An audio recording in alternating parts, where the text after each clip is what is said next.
Olá, minha gente, professor Nelson Sartori aqui de volta com vocês em nossa aula de gramática. Nós vamos começar agora uma parte importante, que é quando nós avançamos do verbo, a partir de agora, nós começamos a trabalhar com a estrutura de sintaxe. Mas, para nós, o importante dentro desse contexto, ainda falando de verbo, é a relação da concordância verbal. O que é a concordância verbal? É a relação de hierarquia que existe de submissão do verbo ao sujeito. Isso significa dizer, grosso modo, o quê? Que o sujeito manda no verbo. Se o meu sujeito for plural, o meu verbo vai para o plural. Se for singular, vai para o singular. E todas as variações que nós podemos entender. Porque o sujeito pode vir antes, o sujeito pode vir depois. Então, a própria posição do verbo pode interferir em sua concordância. Saber das múltiplas possibilidades de como o sujeito se constrói, saber das formas como o verbo pode se apresentar, é uma das condições básicas de qualquer prova de concurso, já que sempre vem explícito dentro dos editais concordância verbal e concordância nominal. Vamos começar pela concordância verbal, falando primeiramente sobre essa relação de submissão. Vamos dar uma olhadinha nisso? Olha só. Aqui no canto sempre coloco essa chave, que é para poder mostrar para a gente o seguinte.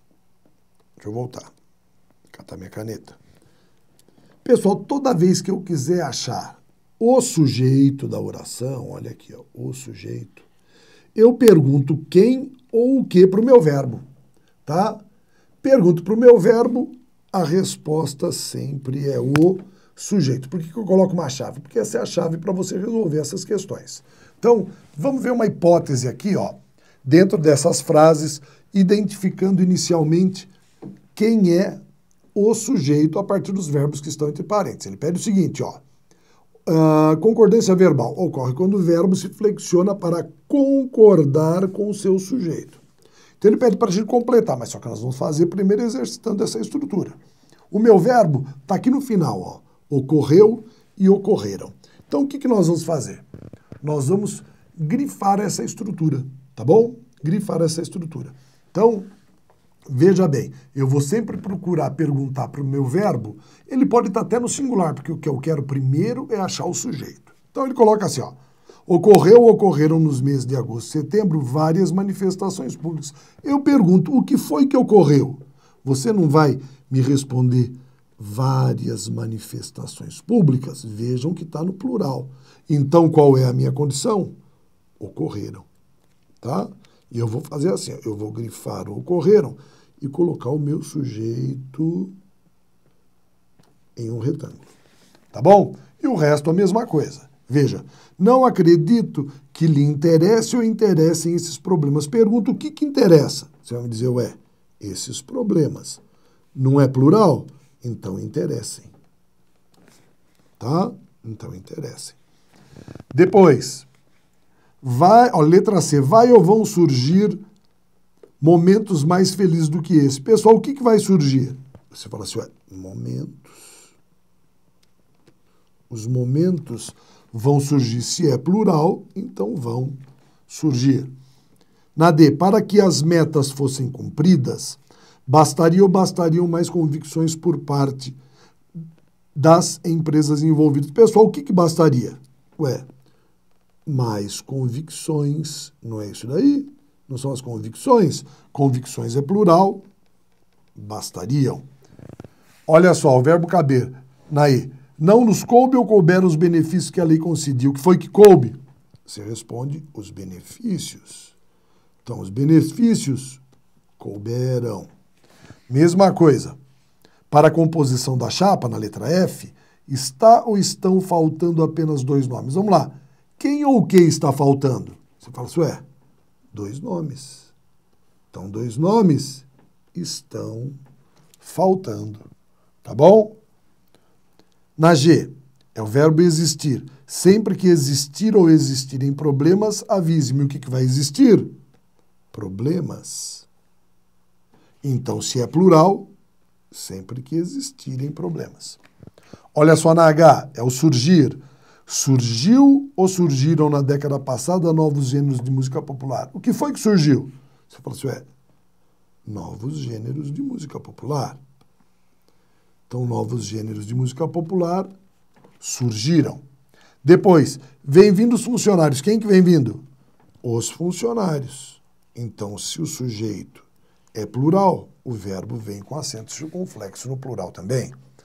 Então, logo surja ou surjam métodos mais modernos, pretendo adotá-los. Pessoal, aqui na J, o que vai surgir? Você pode dizer, métodos mais modernos. Então, métodos mais modernos é o nosso sujeito, como está no plural, então, surjam. Entendido? Essa é a nossa relação básica, dentro daquele contexto. Eu tenho, veja só, um mandando. Perceba que esse é o chamado sujeito simples. Por que simples?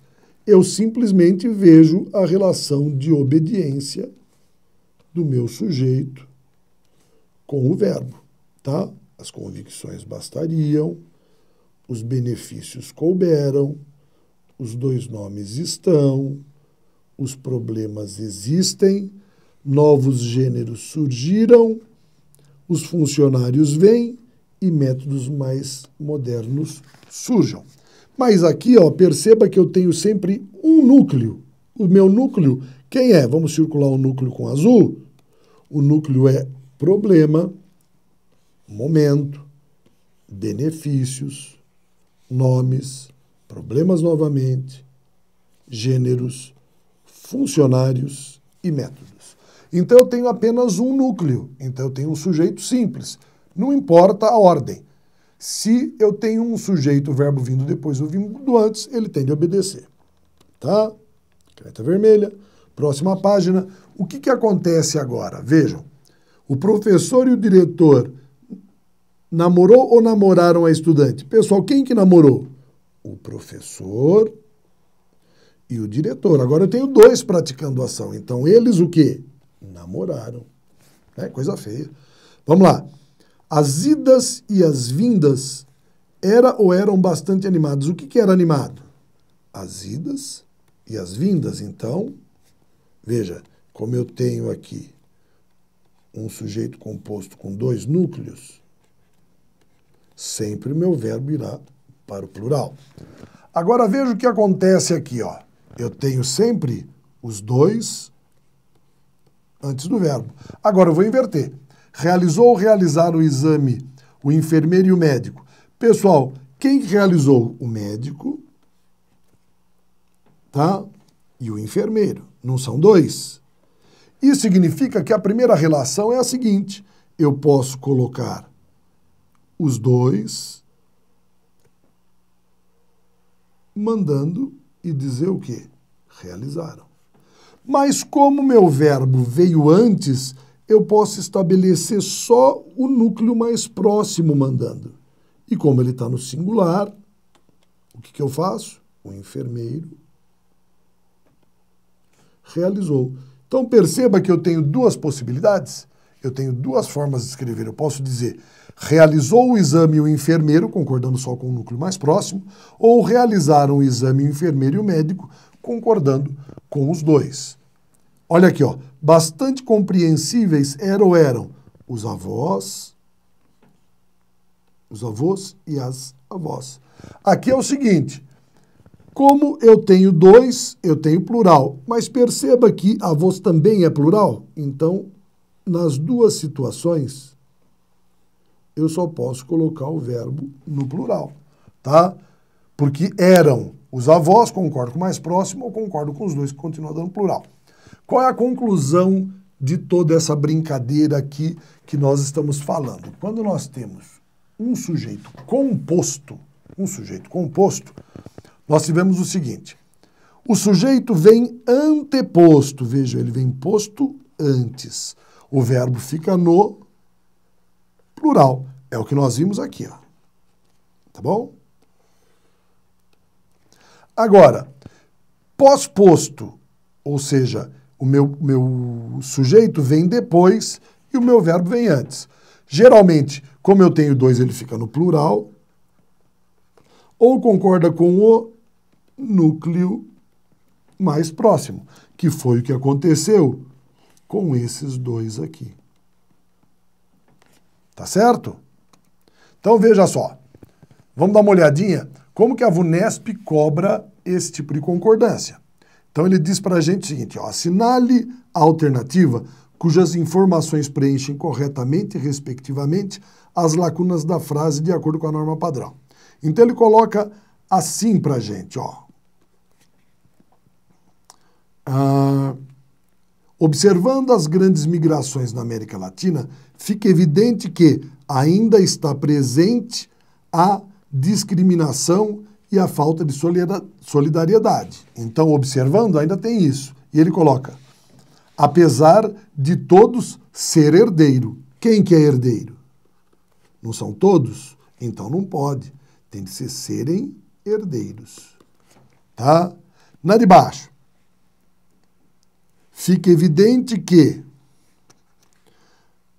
a discriminação e a falta de solidariedade ainda estão presentes. Então eu tenho aqui, ó, a discriminação, a falta de solidariedade ainda estão presentes. Deveria estar no plural a construção aqui. Então tá errado. Depois, a discriminação e a falta de solidariedade ainda estão presentes. Perfeito. Depois, apesar de todos sermos herdeiros dos mesmos processos colonizados. Tá certo e tá certo. Essa daqui serve. Vamos ver de baixo? A discriminação e a falta de solidariedade ainda está. Pessoal, se eu tenho dois elementos, estão. Então tá fora. Tá? Já nem vejo a outra. Aqui, ainda estão presentes a discriminação e a falta de solidariedade. Perfeito. Apesar de todos ser herdeiros. Não, apesar de todos serem herdeiros. Então tá errado aqui também. Alternativa certa, alternativa C. Vamos lá? Claro, então, vejam, nós temos aqui uma estrutura sendo trabalhada do período simples do período composto. Ou melhor, né, do sujeito simples do sujeito composto. Pessoal, sujeito simples não tem o que falar, o verbo obedece, não importa a posição. No sujeito composto que nós temos que ficar atentos. Por quê? Porque ele pode propor na prova simplesmente a inversão da ordem e modificar com isso a concordância verbal. Quando eu tenho sujeito composto, ó, meu verbo está aqui, se ele fizer isso, eu tenho duas possibilidades. Eu continuo concordando com os dois no plural ou concordo com o núcleo mais próximo, tá? Dessa maneira, eu tenho mais de uma possibilidade, dependendo do caso. E eu tenho de observar isso, porque ele, quando propõe a inversão, ele pergunta se fica gramaticalmente correto e você tem de ver se a construção, como foi feita, pode representar isso tudo. Geralmente sim, porque se o meu verbo vem depois dos dois, ele está no plural. Quando eu passo para cá, continua a ficar correto. Porém, se eu tiver invertido e esse verbo no singular concordando com o mais próximo, quando eu trouxer para cá, vai ficar errado. Porque o verbo depois do sujeito composto, obrigatoriamente tem que ficar no plural. Tá bom? Preste atenção nisso. Daqui a pouco a gente volta com mais alguns casos de concordância.